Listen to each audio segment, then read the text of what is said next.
राम राम मित्रांनो, मी तुमचा अनिकेत देखणे पाटील. आज आपल्या चॅनलवरती गाडी आलेली आहे मारुती सुझुकीची ब्रँड न्यू विक्टरस. जिचं वेरियंट वगैरे आपण बोललो तर आपल्या टॉप मॉडेल येऊन जाईल, म्हणजेच की ZXi ऑप्शनल स्ट्रॉंग हायब्रिड आपल्याला येऊन जाते हे. आणि हे जे मॉडेल आहे ना, हे पेट्रोल प्लस मोटरवरती चालते, म्हणजे हायब्रिड गाडी आपल्याला बोलता येईल. आणि या गाडीची प्राइसिंग वगैरे किती येऊन जाते हे तुम्हाला एका व्हिडिओ मी सांगणार आहे. चला मग आजचा व्हिडिओ स्टार्ट करूया. सगळ्यात पहिले आपण बोलूया गाडीच्या इंजिन बद्दलच. आपल्या गाडीमध्ये इंजिन वगैरे बद्दल तर आपल्या गाडीचं जे इंजिन वगैरे म्हणता येईल ना, ते आपल्याला यामध्ये पूर्ण इंजिन वगैरे सिस्टम तशी बदललेली आहे. नॉर्मल सारखं इंजिन आपल्याला मिळत नाही. तर आपल्या गाडीमध्ये इंजिन वगैरे ते आपल्याला येऊन जाते M15P विथ मध्ये स्ट्रॉंग हायब्रिड सिस्टम वगैरे म्हणता येईल.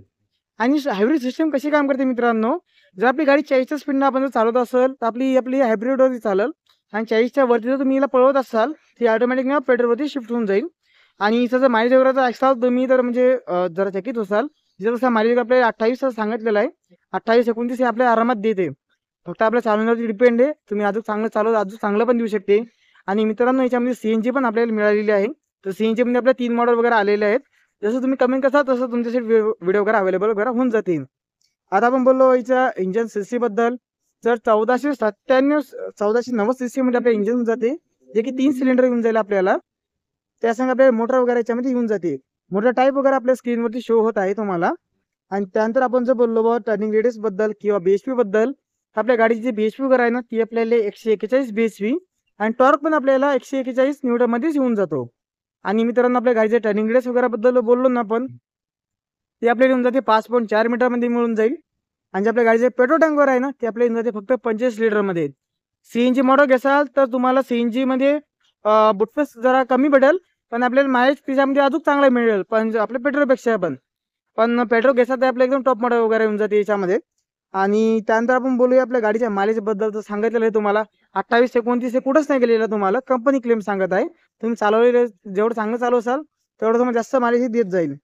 त्यासंग आपल्या गाडीमध्ये जे गेअरबॉक्स वगैरे आहे ना ते आपल्याला eCVT गेअरबॉक्स सिस्टम वगैरे असं म्हणता येईल आपल्याला. eCVT असं गेअरबॉक्स म्हणता येईल. ऑटोमॅटिक गाडी वगैरे आपल्याला मिळून जाते ही. आणि मित्रांनो आपली जी गाडी वगैरे आहे ही आपल्या 4 मीटरपेक्षा मोठी होऊन जाते. जे नॉर्मली आपल्या गाड्या 4 मीटरच्या आपल्या अंदर येऊन जातात, तर ही गाडी आपल्या 4 मीटरपेक्षा आपल्या मोठी होऊन जाते. म्हणजेच की जी टोटल लांबी वगैरे आपल्याला 43-60 mm मध्ये येऊन जाईल. गाडीची रुंदी वगैरे आपल्याला 1795 mm आहे. आणि आपल्या गाडीची उंची वगैरे आपल्याला 1655 mm मध्ये आपल्याला आरामात मिळून जाईल. त्यासंगच मित्रांनो आपल्या गाडीचा व्हीलबेस वगैरे आहे ते 2600 mm मध्ये मिळून जाईल. आणि जेचं ग्राउंड वगैरे आहे ना ते आपल्याला 210 mm मध्ये आरामात मिळून जातो. बुटफेस वगैरे बद्दल आपल्या 440 लिटर आपल्या बुटफेस वगैरे होऊन जाते. CNG वगैरे मध्ये घ्याल तर तुम्हाला 320च्या जवळपास आपले बुटफेस येऊन जाईल. 320 किंवा 300 जर म्हटलं तरी चालेल. आणि आपल्या गाडीमध्ये जे ग्रॉस रोड वगैरे आहे ना ते आपल्याला 1755 kg मध्ये आरामात मिळून जातो. आता हा आपला पेट्रोल मॉडेल आहे. याच्यामध्ये फीचर्स वगैरे अजून तुम्हाला सांगतो. चाबी वगैरे सध्या अंदर आहे. तर सगळ्यात पहिल्यांदा बोलूया लाईट्स बद्दल. आपल्याला बायफंक्शनल लाईट येऊन जातात मित्रांनो. इंडिकेटर्स आणि DIS याच्यामध्ये येऊन जातात. आणि इथे येऊन जाते आपल्याला जे फॉगलाईट जे हेडलाईट वगैरे याच्यामध्ये आपल्याला हेडलाईटमध्ये आपल्याला येऊन जाते LED लाईट वगैरे आपल्याला येऊन जाते. आणि खाली आपल्याला येऊन जाते फॉगलाईट वगैरे, जे ते पण आपल्याला LED मध्ये येऊन जाते. समोर आपल्याला 4 पार्किंग सेन्सर येऊन जातात, 2 या बाजूला 2 त्या बाजूला. आणि आपल्याला टोचची जागा वगैरे इथं दिलेली आहे. आणि आपल्या गाडीमध्ये ॲडॅस लेवल 2 आहे. तर याचं जे कंट्रोल वगैरे असतात ना हे बघू शकता मी इथं ॲडॅस लेवल 2 दिलेलं आहे. पार्किंग सेन्सर पार्किंग कॅमेरा दिलेला आहे, सुझुकीचं लोगो मित्रांनो. आणि तुम्ही बघू शकता इथं ॲडॅस लेवल 2 आपल्याला दिलेलं आहे गाडीवरती. तर आपल्या गाडीमध्ये तसं फीचर्स वगैरे दिलेले आहेत आपल्याला या बारीनं. आणि त्या गाडीमध्ये आपल्या सेफ्टी वगैरे आपल्याला 5 स्टार दिलेली आहे. आणि एअरबॅग वगैरे बघसाल तर ते पण तुम्हाला 6 एअरबॅग दिलेले आहेत गाडीमध्ये. पण सेफ्टीमध्ये असं काही कमी वगैरे दिलेलं नाही आहे. आता बोलायचं बुटफेस बनवण्याबद्दल एकदा. गाडीमध्ये दोन्ही साईड आपल्याला किलेस एंट्री ते सगळे म्हणजे फीचर्स वगैरे गाडीमध्ये खूप जास्त दिलेले तसे.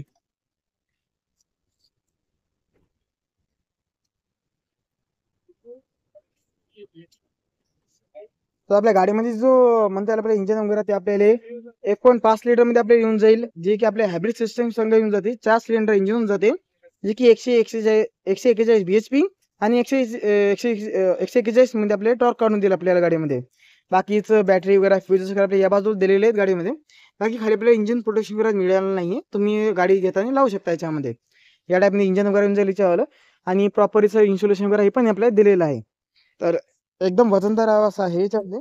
सेफ्टी वगैरे तुम्हाला वाटेल बोनट वगैरे ओपन केलं कीच. बाकी आपण बोलू टायर्स बद्दल. तर मित्रांनो आपल्या गाडीमध्ये आपल्याला तसे 17 इंचीचे टायर दिलेले आहेत आपल्याला या गाडीमध्ये. सीएड कंपनीचे टायर येऊन जातात, जे की 215 60 आर 17चे येऊन जातात. डायमंड कट आला आहे मित्रांनो. त्या संगत आपल्याला समोर डिस्क आणि मागं पण डिस्कच येऊन जाईल आपल्याला. आणि ब्रेकिंगमध्ये आपल्याला ABS, EBD, hill control, hill design control, traction control, speed control यासारखे सगळे फीचर्स आपल्या गाडीमध्ये आपल्याला मिळून जातील. ऑल ट्यूबलेस टायर वगैरे हे तुम्हाला मिळतातच. बाकी आपण बोललो बाई इथं आपल्याला इंडिकेटर्स वगैरे आलेले आहेत आणि खालती आपल्याला येऊन जाते कॅमेरा वगैरे ते येऊन जाईल. किलेस एंट्री वगैरे आहे. त्यानंतर आपण बोलूया डोर्सवरती.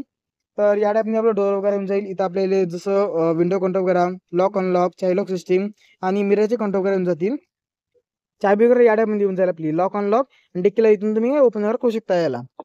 सीटचे कंट्रोल वगैरे ते पूर्ण आपल्याला इलेक्ट्रॉनिक येतं. म्हणजे समोर मागं करायचं असेल तुम्हाला काही पण ते पूर्ण नाही का तुम्हाला हे इलेक्ट्रॉनिक हे तुम्हाला करावं लागेल. बाकी त्यानंतर आपण बोला गाडीमध्ये आपल्याला तशी 6 एअरबॅग वगैरे दिलेले आहेत गाडीमध्ये. एकदा पूर्ण मागे जाऊ द्या. आपल्या गाडीमध्ये 6 एअरबॅग वगैरे दिलेले आहेत आपल्याला. आणि या बाजूला बघू शकता पूर्ण कंट्रोल येतं आपल्याला की डिक्कीचं कंट्रोल आलेले आहे. आणि जे आपलं पॉवर डोर आपल्याला दिले आहे डिक्कीमध्ये त्याला तुम्ही इथून ऑफ किंवा ऑन करू शकता. आणि पार्किंगचं बटन दिलेलं आहे, ॲडजस्ट बटन दिलेलं आहे, 360 व्ह्यू, ट्रॅक्शन कॅमेरा, ट्रॅक्शन कंट्रोलचं आणि पार्किंगचं वगैरे डेड लेवल ॲडजस्ट करू शकता. हेडसअप डिस्प्ले आपल्या गाडीमध्ये आहे आपल्याला. आणि खालची आपली लाईट वगैरे त्याचे पण कंट्रोल वगैरे दिलेले आहेत आपल्याला. म्हणजे जी मीटर वगैरे बोलता येईल ना आपल्याला ते फुल्ली डिजिटलमध्ये आपल्याला मिळून जाईल. याच्यामध्ये ॲनालॉग सिस्टम आपल्याला काहीच मिळत नाही, फुल्ली डिजिटल मीटर करून जातो. आणि स्क्रीन वगैरे बद्दल आपण जर बोललो ना मित्रांनो, तर यामध्ये आपल्याला येऊन जाते फुल्ली नवीन स्क्रीन वगैरे आपल्याला असं म्हणता येईल. ज्यामध्ये आपल्याला ॲपल कारप्ले, अँड्रॉइड सिस्टम वगैरे यासारखे सगळे कंट्रोल वगैरे नाही काम करतील. त्यानंतर आपण बोलूया स्टेअरिंगवरती. तर स्टेअरिंगवरती आपल्या सगळ्यात पहिले सुझुकीचं लोगो येऊन जाईल या बाजूला. आणि या बाजूला आपलं येऊन जाईल जसं कॉलर टेन, डिस्कनेक्टेड, म्युझिकचे कंट्रोल वगैरे आलेले आहेत. आणि याचे अर्धे कंट्रोल आपल्या याच्यामध्येच येऊन जातात आपल्याला. आणि बाजूला आपण गेलो तर आपल्या जसं ॲडॅस्टर 2 आहे मित्रांनो आपल्या गाडीमध्ये, तर याचे कंट्रोल आपले या बाजूला दिलेले आहेत. क्रूज कंट्रोल वगैरे पण दिलेले आहे. आणि याला 2 लेनच्या मध्ये ठेवायचं असेल हे बटन तुम्हाला पण दिलेलं आहे. त्यानंतर आपण बोलूया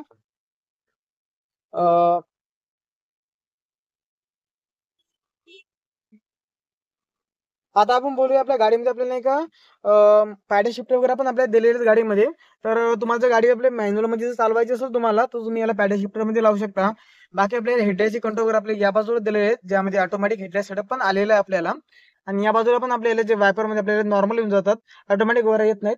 रिअर वायपरचे कंट्रोल वगैरे याच्यामध्ये दिलेले आहेत आपल्याला. आणि स्टेअरिंगवरती जर बघसाल तुम्ही टिल्ट आणि टेलिस्कोपिक टाईप हे काम करते. म्हणजे जसं पाहिजे तसं ड्रायव्हर नाही का हिला चालू शकते गाडीला. बाकी येत आपल्याला पियानो ब्लॅक फिनिशिंग ही आपल्याला दिलेली इथं. आणि आपण गेअर्स बद्दल बोललो आपल्याला 6 स्पीड ट्रान्समिशन आपल्याला नॉर्मल मिळून जातो गाडीमध्ये, ऑटोमॅटिक होऊन जाते गाडी. डी आपल्या म्हणजे की मॅन्युअल साठी चालू असेल मॅन्युअल मध्ये. बाकी ड्राईव्ह, न्यूट्रल, रिव्हर्स, पार्किंग तुम्हाला माहितच आहे. आणि गाडीमध्ये आपला 360 व्ह्यू वगैरे या टाइम तुम्हाला मिळून जाईल. आजूबाजूला काही जर असलं तर आपल्याला काय कॅमेरावरती म्हणजे स्क्रीनवरती आपल्याला दिसून जाईल. गाडीमध्ये आपल्याला येऊन जाईल जसं फुल्ली आपल्या गाडीमध्ये जसं सनरूफ वगैरे या टाईपमध्ये आपल्याला मिळून जाईल. आता आपण बोलूया आपल्या गाडीच्या अजून फीचर्स बद्दल. व्हेंटिलेशन सीट वगैरे आपल्याला मिळालेलं आहे. वायरलेस चार्जिंग पॉईंट वगैरे आपल्याला मिळालेलं आहे. खालती आपल्याला 2 चार्जिंग पॉईंट नाही 3 आहेत आपल्याला. म्हणजेच की एक टाईप सी येऊन जाते, एक आपल्याला आयफोन साठी पण म्हणता येईल आपल्याला. 2 आपल्याला येऊन जातात टाईप सी असं बोलता येईल. आणि एक येऊन जाते 12 वोल्टचे चार्जिंग पॉईंट. आणि एक येऊन जाते इथं आपल्याला वायरलेस वगैरे आपल्याला. म्हणजे असे टोटल आपले 4 येऊन जातात. आता आपण बोलूया मागच्या बाजूला.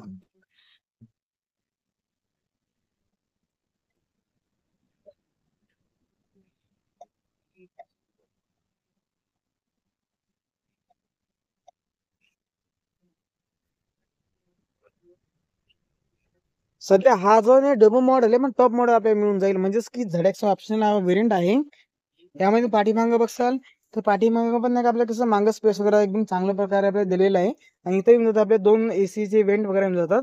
त्याला तुम्ही इथून चालू किंवा बंद याला इथून करू शकता. खालती आपल्याला 2 चार्जिंग पॉईंट वगैरे आहेत. त्याच्या खाली आपल्याला नाही का फोन वगैरे ठेवण्यासाठी जागा दिलेली आहे. आता आपण बोलूया याच्यामध्ये आपले जे 3 हेडरेस्ट वगैरे आपल्याला दिलेले आहेत. आणि इथे येऊन जाते आपल्याला मित्रांनो आर्मरेस्ट वगैरे पण मिळून जाईल गाडीमध्ये. गाडीमध्ये असं प्रीमियम आपल्याला हर एक याच्यामध्ये दिलेले आपल्याला हर एक फीचर्स आपल्या प्रीमियम मध्ये म्हणता येईल आपल्याला. स्क्रीन सीट वगैरे बघसाल किंवा इंटिरियर बघसाल गाडीचं एकदम प्रीमियम मध्ये आपल्याला मिळालेलं आहे. आणि गाडीमध्ये जे सीट बेल्ट वगैरे नाही आपल्याला का कंट्रोल म्हणजे की ऍडजस्टेबल आहेत. म्हणजे तुम्ही वरती याला खाली वरती याला तुमच्यानुसार तुम्ही याला ऍडजस्ट करू शकता.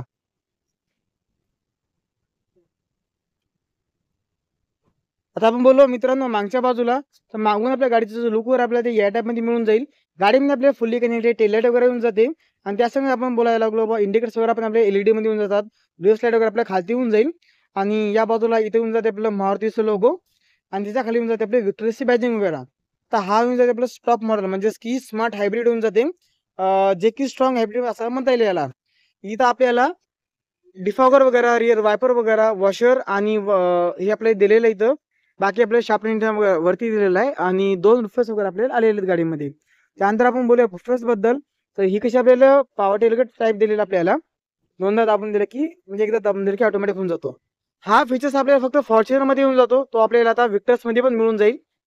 आणि याला याच्यामध्ये आपण जर बोललो रुफेस बद्दल, तर आपल्याला याच्यामध्ये टायर वगैरे तसं मिळत नाही आपल्याला.